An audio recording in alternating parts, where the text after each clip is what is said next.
બનાસકાંઠા જિલ્લાના સરહદી ધાનેરા તાલુકાના ખેડૂતોની વેદના કોઈ સમજી શકે તેમ નથી।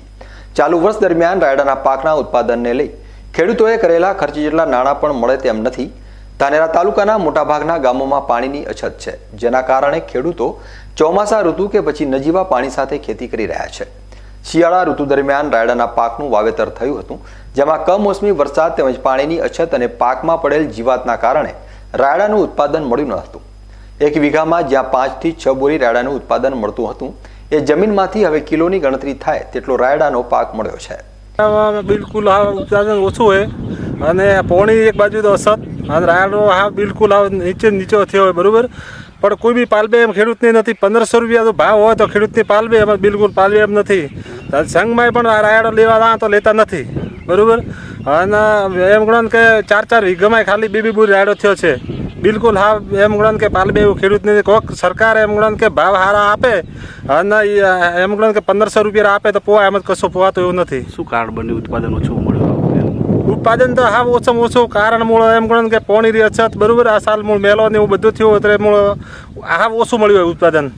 કેટલા ટકા ઘટાડો થયો? આમ ઘટાડો તો લગભગ એમ ગણો કે 25% ઉત્પાદન, 75% નુકસાન ખેડૂતોને।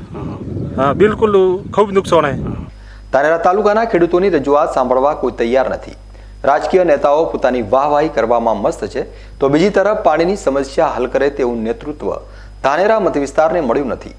પાણીની અછત અને કુદરતી આપદા સામે લડી રહેલા ખેડૂતોને આ વખતે રાયડાના વાવેતરે કમર ભાગી નાખી છે। જે ધાનેરા તાલુકો રાયડાના વાવેતર અને ઉત્પાદનથી જાણીતો તાલુકો હતો, તે તાલુકાના ખેડૂત વડીલો હવે રોષ વ્યક્ત કરી રહ્યા છે। આ સાલ તો ખેતી વિશે તો એવું જ રહ્યું સાહેબ કે પહેલાં ચોમાસામાં વરસાદ છો, પછી કમોસમી વરસાદથી બધું રાયડા બીજાને વાવેતર છે, ત્યારે રાયડાનો વાવેતર પાછળથી તો મેલો પડ્યો, સાફ કરી ગયો, ખાઈ ગયો, કોઈ રાખ્યો નહીં। મેં ખેડૂતોના પૈસા વળે એમ નથી, રેનો વેર એ રાયડો રેનો કોઈ સંઘ ખરીદે એમ નથી। આ લોકોને રાયડો કેમ મેળવો ને શું વેચવો, એનો ખર્ચો પૂરો થાય એમ નથી। તો સરકાર કંઈક એનો વિચારે તો એનો કોઈ કાંઈ નિરાકરણ ખેડૂત માટે સારું આવે તો સારું। પછી પાણીની સમસ્યા ધાનેરા તાલુકામાં પાણી છે જ નહીં।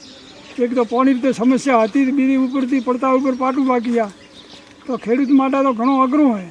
તો એના માટે સરકારને કોઈ સારો વિચાર ખેડૂત માટે કરવો જોઈએ, એ અમારી તો પ્રાર્થના। બીજું તો આપણે શું વધારે ઘણી વાત કરીએ।